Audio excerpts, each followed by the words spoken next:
Hello everyone, welcome once again to my channel Level Up Learning. Today we are going to learn about continuous tenses. Now let us see which kind of verb is used in this tense and what is the importance of this tense and when do we use it. This tense is basically used to talk about the action which is going on now, present continuous form, and the verb will be first verb plus ing. That means read plus ing, grow plus ing, read plus ing becomes reading, go plus ing becomes going. So this kind of verb is called present participle format. Now let us take an example with the rule.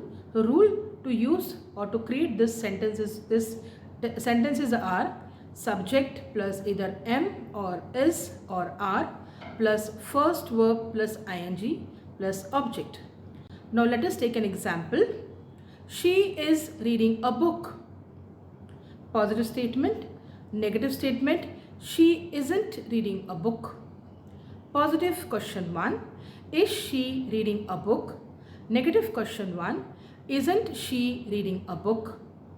Positive statement 2. Why is she reading a book? And negative statement 2. Why isn't she reading a book? If I want to create a question, positive question with which and whose, I will use the object after which and whose. For example, which book is she reading? Whose book is she reading? So guys, keep on watching. Thanks for sharing my video.